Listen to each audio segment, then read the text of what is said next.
여러분은 지금 당신의 진짜 모습으로 살아가고 있습니까? 가장 가까운 사람에게조차, 어쩌면 자기 자신에게조차 솔직한 모습을 보여주는 것을 두려워하고 있지는 않으신가요? 아내에게, 남편에게, 연인에게, 혹은 부모님에게 진짜 나를 드러내는 그 대화. 우리는 종종 그 대화를 피하려 합니다. 왜일까요? 상대방이 나를 어떻게 생각할까, 혹시 실망하지는 않을까 하는 두려움 때문입니다. 과거에 저 또한 그랬습니다. 제 주변의 그 누구도 진짜 저의 모습을 알지 못했습니다.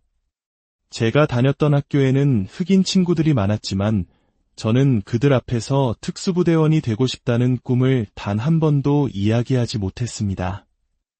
왜냐하면 그들의 세계와 저의 꿈은 어울리지 않는다고 생각했기 때문입니다.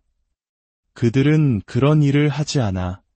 내가 이 이야기를 하면 이상하게 생각할 거야. 저는 그렇게 타인의 시선이라는 감옥에 스스로를 가두었습니다. 이것이 바로 우리 대부분이 겪는 문제입니다. 우리는 타인의 감정과 기대를 먼저 생각하느라 정작 가장 중요한 자기 자신의 삶을 살지 못합니다. 하지만 기억해야 합니다. 당신의 삶은 오롯이 당신의 것입니다. 당신의 마음에 있는 생각과 진실을 상대방에게 솔직하게 전하는 것은 그들에게 당신과 함께할 것인지 아닌지를 선택할 기회를 주는 것입니다. 이게 바로 나야. 마음에 들지 않아도 어쩔 수 없어. 이것이 바로 모든 관계의 건강한 시작점입니다.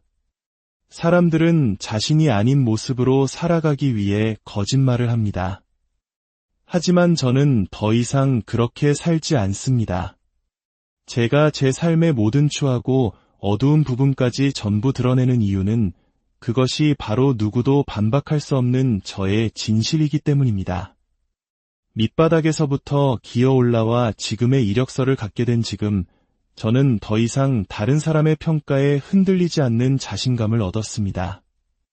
누군가 저를 멋대로 판단하려 든다면 저는 이렇게 묻습니다. 그렇다면 당신은 당신의 삶에서 무엇을 이루었습니까? 진실하다는 것, 솔직하다는 것은 내 안의 악마와 싸워 이겼을 때 비로소 얻게 되는 힘입니다. 내면의 어둠을 정복하고 나면 당신은 더 이상 숨길 것이 없는 한 권의 펼쳐진 책이 됩니다.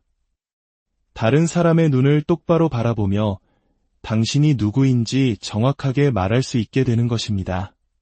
그리고 그들이 당신을 떠나가더라도 당신은 괜찮을 겁니다. 왜냐하면 당신은 이 자리에 오기까지 어떤 험난한 여정을 거쳤는지 스스로 알고 있기 때문입니다. 그 진실은 당신에게 꺼지지 않는 불꽃과 열정을 줍니다.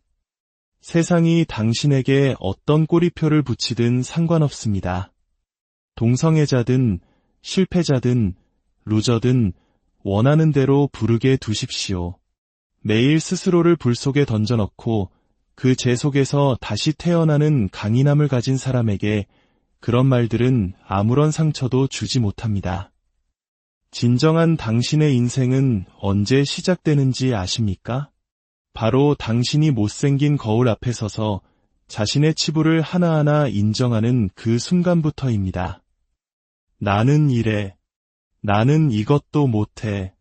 나는 저것도 부족해. 어쩌면 당신의 나이가 40일 수도 있고 이미 여러 명의 자녀를 둔 가장일 수도 있습니다. 하지만 당신이 자신의 약점과 불안함을 정직하게 마주하는 그 순간 당신의 진짜 인생은 비로소 첫걸음을 뗀 것입니다. 일단 그 삶이 시작되면 거대한 진실의 힘이 당신을 이끌어갈 것입니다. 더 이상 남의 시선을 신경 쓰지 않게 됩니다. 수백만 명의 사람들 앞에 서서 나는 이런 모든 단점을 가진 사람입니다. 좋은 하루 보내세요. 라고 말하고 무대에서 내려올 수 있는 엄청난 해방감을 느끼게 될 것입니다. 많은 사람들이 타인의 칭찬이나 인정 같은 외부적인 자극, 즉 가짜 도파민에 의존해 살아갑니다. 하지만 그것은 허상입니다. 진정한 힘은 보이지 않는 곳에서 홀로 하는 노력 속에서 나옵니다. 저는 제 인생의 99%를 혼자 훈련했습니다. 새벽 1시, 2시에 아무도 없는 도로를 달리고 텅 빈 체육관에서 홀로 땀 흘렸습니다. 누구도 제 등을 두드려주지 않았습니다. 그래서 저는 이제 제가 원할 때마다 진짜 도파민, 즉 성취감을 제 안에서 끌어낼 수 있습니다. 힘든 순간이 닥쳐오면 제 안의 이력서가 저에게 말합니다. 이봐, 넌 진실을 알잖아. 내가 얼마나 깊은 어둠의 던전 속에서 악마들과 싸워왔는지 기억하잖아. 그곳엔 아무도 없었습니다. 무거운 군장을 대신 들어줄 사람도, 통나무를 함께 들어줄 전우도 없었습니다. 오직 저 혼자였습니다. 130kg의 뚱보였을 때도 90kg으로 감량했을 때도 그 모든 과정을 지켜본 것은 오직 저 자신이었습니다. 어둠 속에서 홀로 만들어낸 이 힘은 제가 프랑켄슈타인이라고 부르는 존재를 탄생시켰습니다. 상황이 최악으로 치달을 때 제 안에 또 다른 내가 속삭입니다. 어차피 넌 항상 혼자였잖아. 이 목소리는 저를 미치도록 타오르게 만듭니다. 당신 곁엔 아무도 없었습니다. 당신을 깨워주고 할 수 있다고 믿음을 심어주려 노력한 부모님도 없었습니다. 당신은 아무것도 없는 밑바닥에서 스스로 믿음을 만들어냈습니다. 이것이 바로 사람들이 이해하지 못하는 제 동기부여의 원천입니다. 보이지 않는 노력, 모두가 등을 두드려주고 함께할 파트너를 찾고 책임감을 물어줄 코치를 원하지만 사실 우리에겐 그런 것이 필요 없습니다. 우리는 그런 것들이 필요하다고 스스로를 세뇌시켜 왔을 뿐입니다. 우리 안에는 거대한 약국 캐비닛이 있습니다. 대부분의 사람들은 외부에서 주는 진통제나 각성제에 의존하지만 진짜 약은 우리 내면 깊숙한 곳에 숨겨져 있습니다. 수많은 역경을 이겨낼 때마다 그 캐비닛에는 새로운 약병이 채워집니다. 그것은 인내와 용기로 고통을 극복한 경험들입니다. 마침내 당신은 약이 가득 찬 캐비닛을 갖게 될 것입니다. 하지만 그 약병에는 어떤 화학물질도 들어있지 않습니다. 운동 보조제도, 커피도, 카페인도 없습니다. 저는 그저 제 뇌 속으로 손가락을 넣어 수많은 기억의 롤러덱스를 넘기기만 하면 됩니다. 그래, 오늘은 이 기억을 꺼내 쓰자. 그때 넌 이겼잖아 라고 말입니다. 제게는 외부의 어떤 자극도 필요 없습니다. 이것은 1분짜리 짧은 영상으로 가르칠 수 있는 것이 아닙니다. 우리 모두는 자신만의 약국 캐비닛을 가질 잠재력이 있습니다. 하지만 당신이 직접 그 어둠 속으로 들어가 약을 채워 넣지 않는 한 그 캐비닛은 영원히 텅 비어 있을 것입니다. 당신은 계속해서 외부의 무언가에 의존하게 될 겁니다. 저는 수많은 고통을 혼자서 어둠 속에서 이겨냈습니다. 그래서 추울 때 저는 뜨거워질 수 있고 더울 때 저는 차가워질 수 있습니다. 저는 언제나 제 자신을 스스로 먹여 살릴 수 있습니다. 사람들은 저를 보고 미쳤다고 말합니다. 제 삶이 끔찍할 것이라고 단정합니다. 정말 그럴까요? 똑똑하지도 않았던 한 아이가 세상과 단절되고 오직 자신의 내면으로 깊이 파고들어야만 했을 때 그는 뇌가 어떻게 작동하는지를 이해하게 되었습니다. 일단 당신이 당신의 뇌를 제대로 이해하고 올바른 대화를 시작하면 당신은 거의 모든 것에 대해 막을 수 없는 존재가 됩니다. 과거에 당신이 무엇을 해냈는지에 대한 증거를 가지고 적절한 타이밍에 적절한 내부 대화를 통해 뇌의 올바른 회로에 그 메시지를 보내는 것입니다. 그러면 당신은 괴물이 됩니다. 하지만 이것은 책만 읽어서는 안 됩니다. 이론가가 되어서는 안 됩니다. 당신은 직접 피와 땀을 흘리는 실천가가 되어야만 합니다. 그 실천의 과정 속에서 제가 말하는 모든 것은 명백한 증거가 됩니다. 제가 미친 게 아니라는 것을 깨닫게 될 것입니다. 이 길의 끝에는 화려한 영광이나 달콤한 보상은 없을지도 모릅니다. 하지만 그 모든 것을 합친 것보다 더 위대한 무언가가 있습니다. 당신은 더 이상 길을 잃지 않습니다.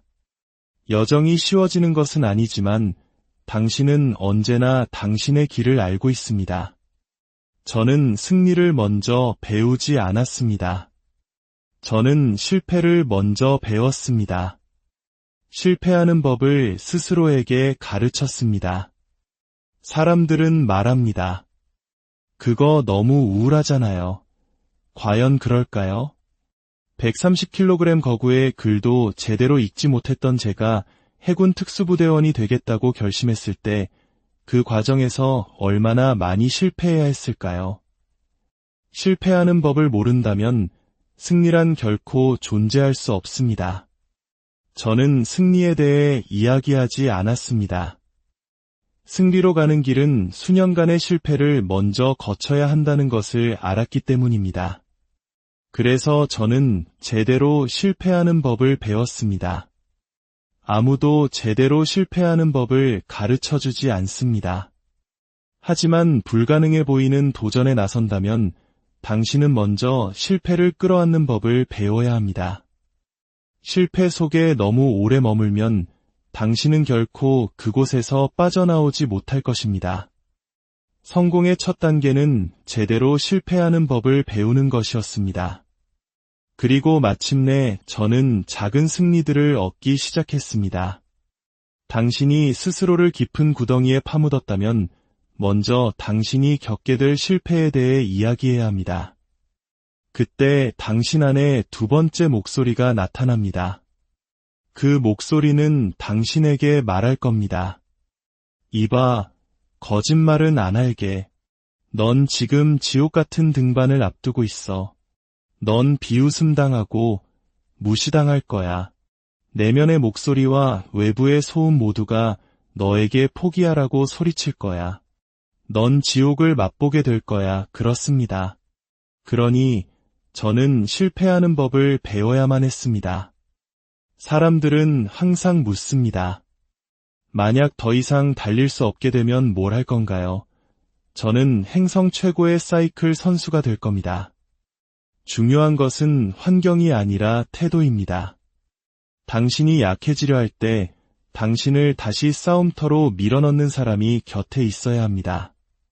당신을 동정하는 사람이 아니라 당신이 배고플 때 음식을 주고 피곤할 때 잠을 깨워주고 할 수 없다고 말할 때 방법을 찾아주는 사람 말입니다. 당신에게 절대 빠져나갈 구멍을 주지 않는 사람. 스스로에게 하는 모든 말은 당신 영혼의 핵심까지 에너지를 불어넣는 것이어야 합니다. 약한 목소리가 들려올 때마다 재빨리 그 녀석의 뺨을 후려쳐야 합니다. 그 약한 목소리는 가장 쉬운 저항의 길을 택하려 하기 때문입니다. 먼저 당신이 무엇이 되고 싶은지, 무엇을 하고 싶은지 명확히 해야 합니다. 그 모습이 어떨지 그려봐야 합니다. 어디에 써야 할지도 모르는데 어떻게 규율을 가질 수 있겠습니까? 목표, 계획, 운명, 여정이 정해지면 당신이 묻는 모든 질문은 제자리를 찾아갈 것입니다. 균형 잡힌 삶을 원한다면 다른 모든 사람들이 쉬고 있을 때 당신은 고통받아야 합니다. 당신이 가진 모든 자유시간은 가족과 당신이 되고자 하는 목표, 이 두 가지에만 사용될 것입니다. 수많은 밤을 새워야 할 것입니다. 하지만 그것이 당신이 진정으로 원하는 것이라면 해낼 시간은 충분합니다. 만약 당신이 그렇게 하지 않는다면 그건 당신이 충분히 간절하게 원하지 않았기 때문입니다. 당신이 멈추는 순간, 문명화된 삶을 사는 순간 모든 것은 끝납니다. 당신 안의 야수성을 가능한 한 오래 유지해야 합니다. 당신의 심장을 뛰게 하는 것을 찾아다니는 마녀 사냥을 계속해야 합니다. 그리고 그 심장 박동이 멈추면 또 다른 것을 찾아 나서야 합니다. 고통 속에서, 비참함 속에서 힘을 찾는 법을 배워야 합니다. 모두가 고통스러워하고 모두의 정신력이 바닥났을 때 저는 이렇게 생각하기 시작했습니다. 맙서사, 바로 여기가 내가 빛나는 곳이구나. 저는 그 모든 비참함을 원동력으로 사용했습니다. 당신이 조금만 더 오래 버틸 수 있다면 당신을 따르는 무리가 생길 것입니다.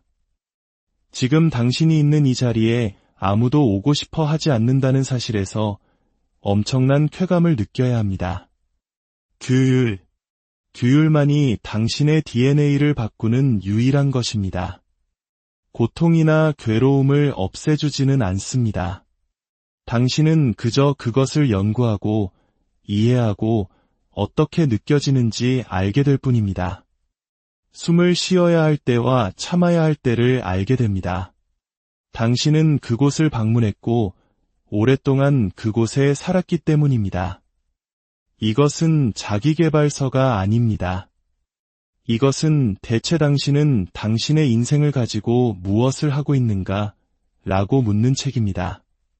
당신은 당신의 삶에 책임을 져야 합니다. 스스로 기준이 되어야 합니다. 기준이 되려고 노력하는 삶은 때로 즐겁지 않습니다.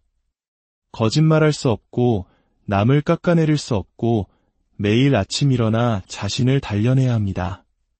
사람들은 저를 미쳤다고 하지만 저는 그들의 눈을 똑바로 보고 말합니다. 나는 미치지 않았습니다. 나는 단지 당신이 아닐 뿐입니다.